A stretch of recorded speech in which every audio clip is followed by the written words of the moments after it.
10:40 a.m.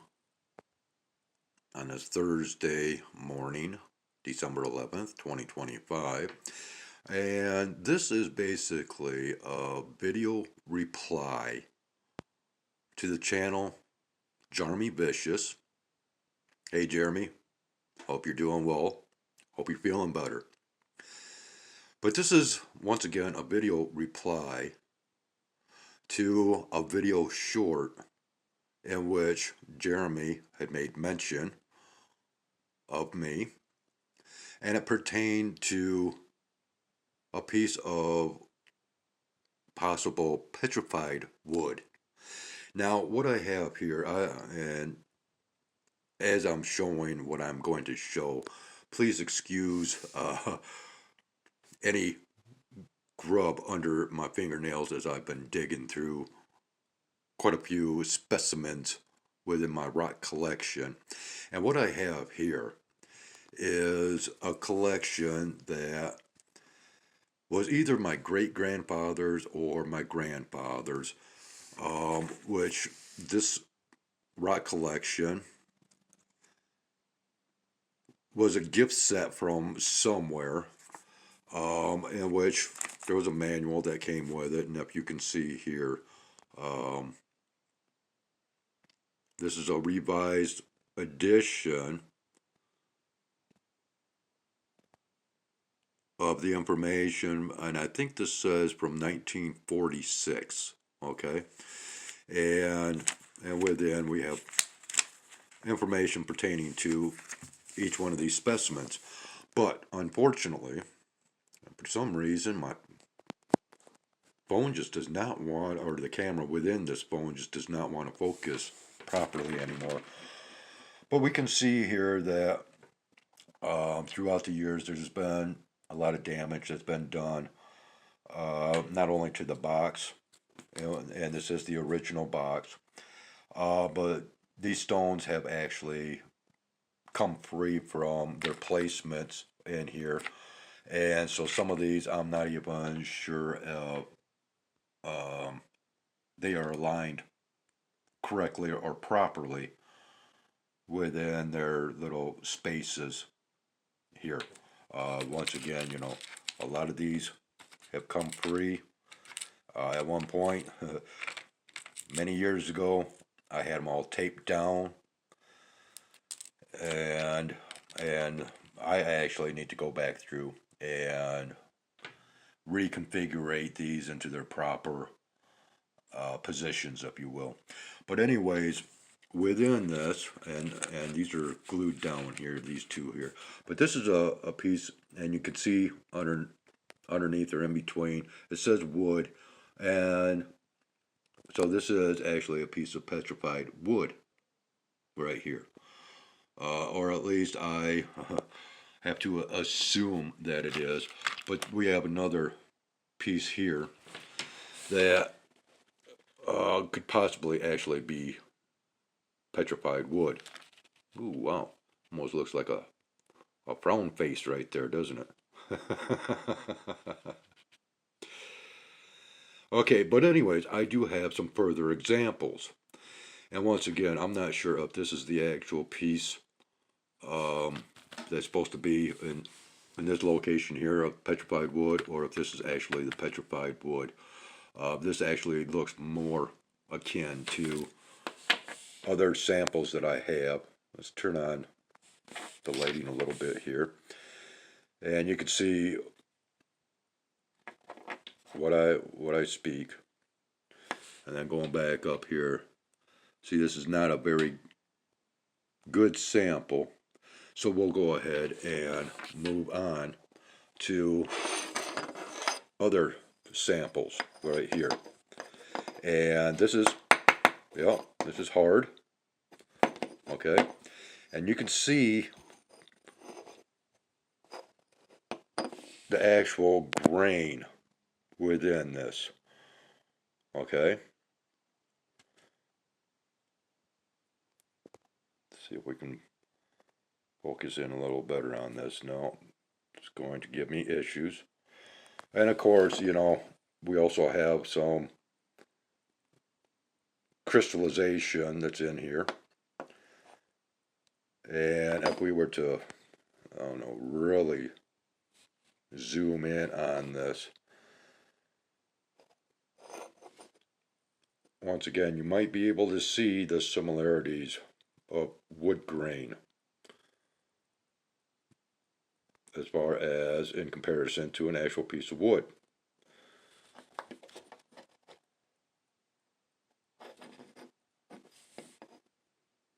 This actually looks more akin to the bark of a tree, right?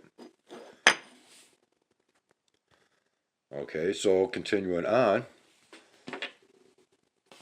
we have another piece. Now this has more of your wood grain structuring, if you will,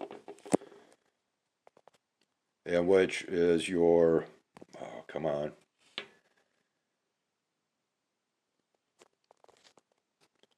Let's see if we can get this to cooperate.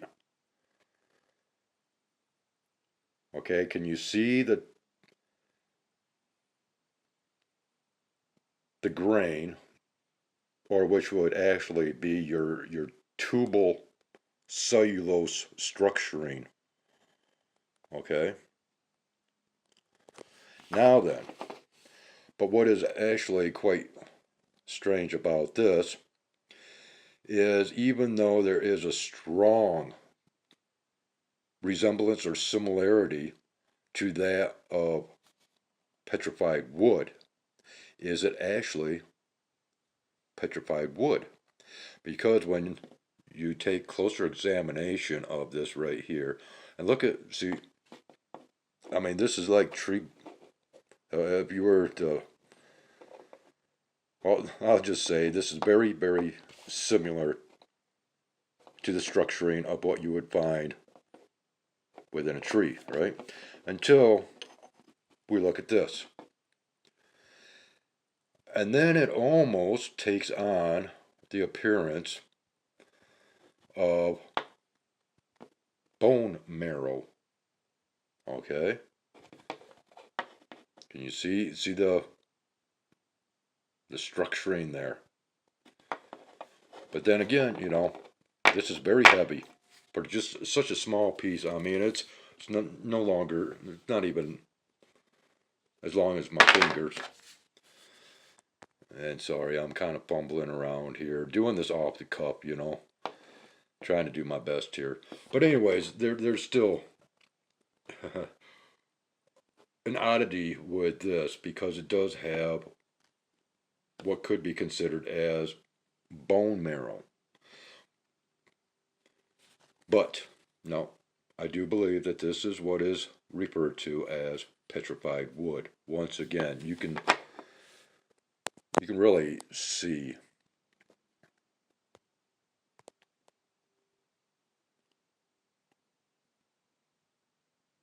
the grain, okay? And this is a strong indicator that yes, this is petrified wood. But then what is petrified wood?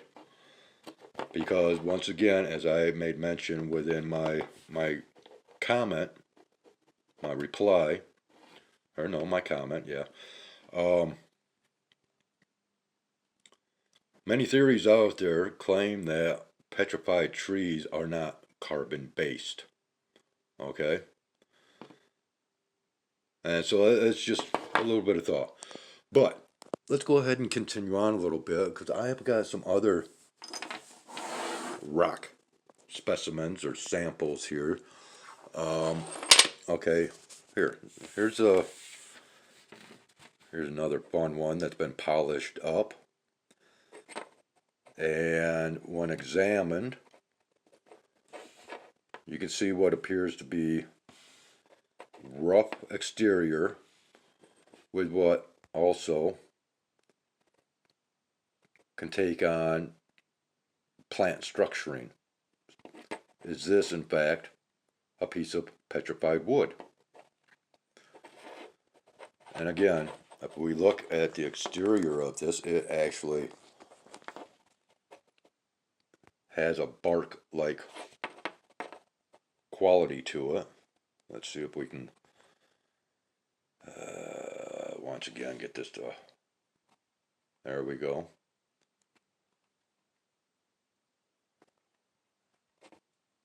And the rings of a tree, right? With the bark being on the outside.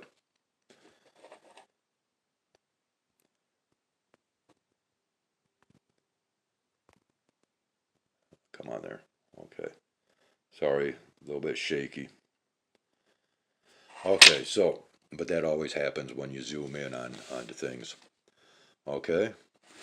So, now we go into petrification, or from petrification to,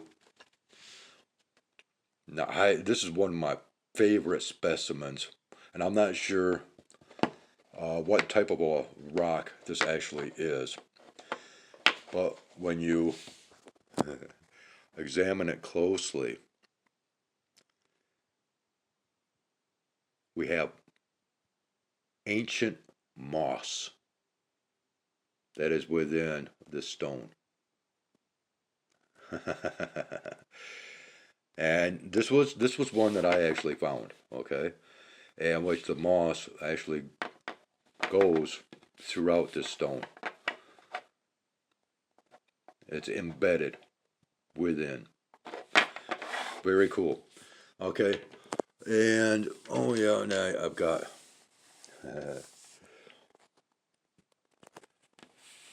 a fossilized unicorn horn.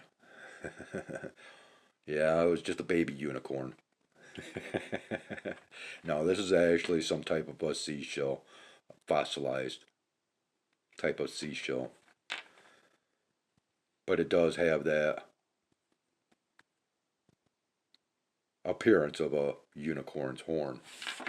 Okay, I'm not sure what this is here. It could actually be some type of slag, I'm not sure, but we do have some type of what almost looks like some type of a gemstone within this. And yes, this is a off green colored type of rock.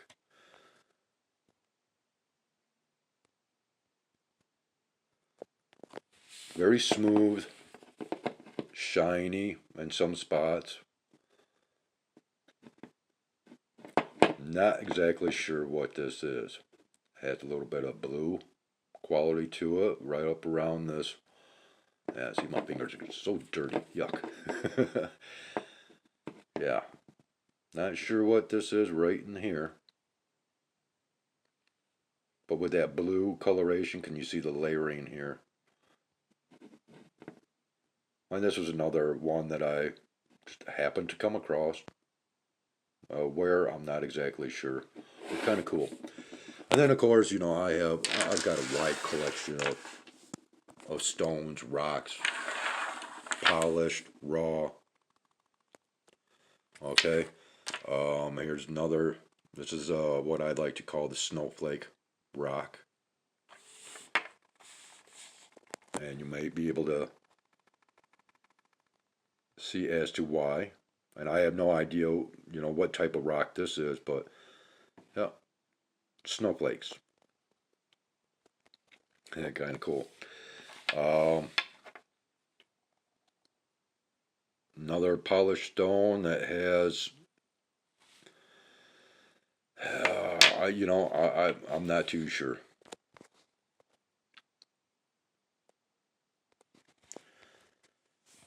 And we have another one of these, and this might just be from a geode. I'm not sure, but it is quite similar as far as the exterior here as this one here that I previously shown.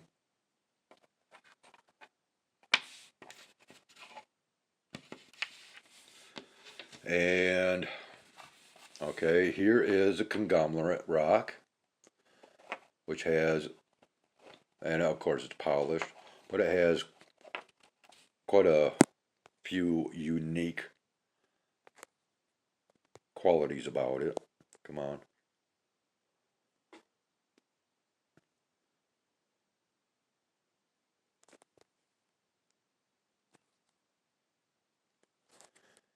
right, and oh, let's see. Okay, here's another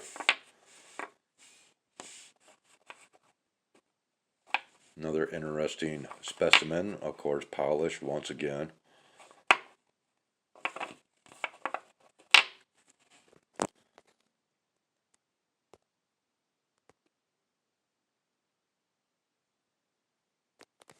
But what I really like, and again, I'm not too sure of what type of stone or rock this is, but look at this. We have scales akin to reptiles. See that?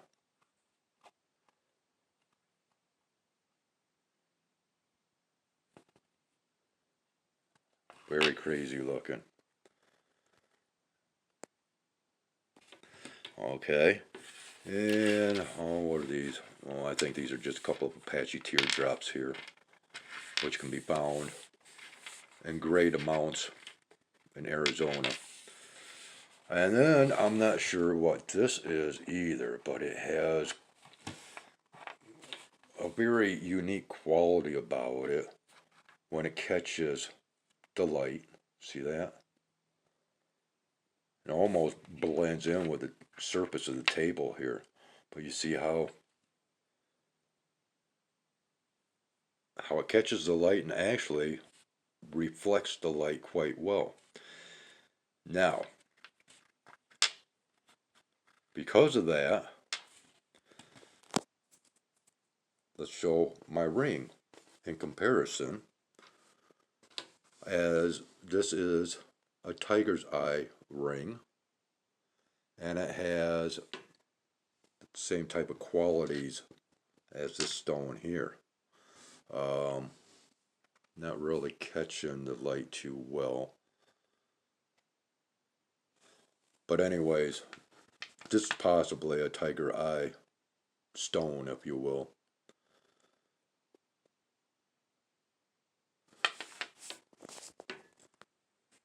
So, alright, let's go just one step further pertaining to more of my comment that I had made. And we are going to go way back in time, and I am going to actually read just a little bit here. Let's see, where are we at? Stones, no. The backbone of a fish. This is from the Journal of Lewis and Clark. And what we have here is on September 10th, 1804, a cloudy dark morning, set out early, a gentle breeze from the southeast, passed two small islands on the LS, lower, I don't know, and one on the SS. Okay. All on the first course at 10.5 miles.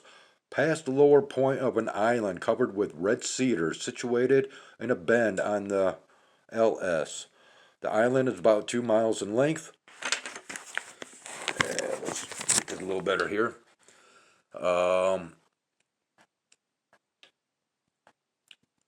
Below this, on a hill on the LS, we found the backbone of a fish, 45 feet long, tapering to the tail, some teeth, and etc. Those joints were separated. Where are we at here? And all petrified, or shall we say fossilized? But yet it was found above ground. Okay.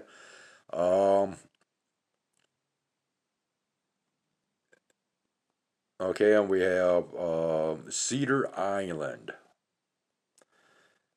And then we have Mud Island. So anyways, 45-foot long backbone of a fish found above ground, fossilized. How often do we find fossilized remains above ground? that caught me by surprise when I read this book, and which, once again, this is something that I was supposed to made a lengthy video over, pertaining to a mystery of Lewis Meriwether, or Meriwether Lewis, and his death. And I still might go ahead and do that. But of course I will have to contact the past viewer, because it was actually something that I had promised to come out with specifically for CF, a past viewer and past subscriber. I'm not sure if CF is still subscribed or not, but one of these days I just might go ahead and dig deep into this. As you can see, I have very many bookmark references within this book pertaining to a great many mysteries within their writings and their journey. So there we have it. I apologize, Jeremy. This is not the greatest of videos, but it is,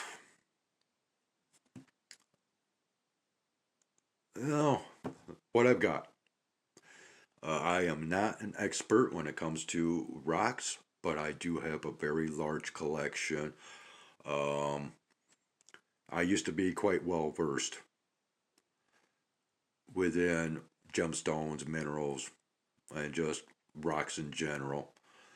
And even those that are labeled as laborites, because, man, it's kind of hard to drop a leverite when there is something peculiar or special.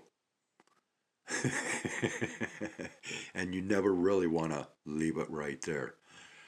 But many people will say, you are not to remove stones or rocks or boulders from their sites or locations, because it is history. But how accurate is history? That becomes quite the conundrum, if you will. But here's a little bit of history there, and here, and of course, right here. And I'll go ahead and leave it at that. Thank you, Jeremy. Man, you've been bringing about some really great content, of which has been quite intriguing and, in some cases, highly compelling.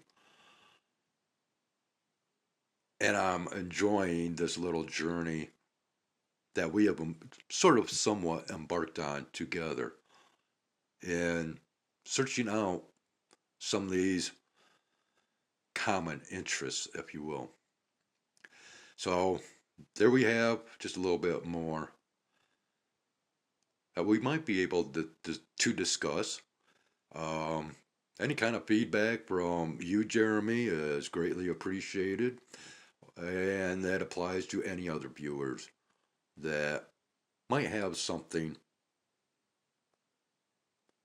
of, I don't know, I don't like to use the same words over and over, but let's just say of interest.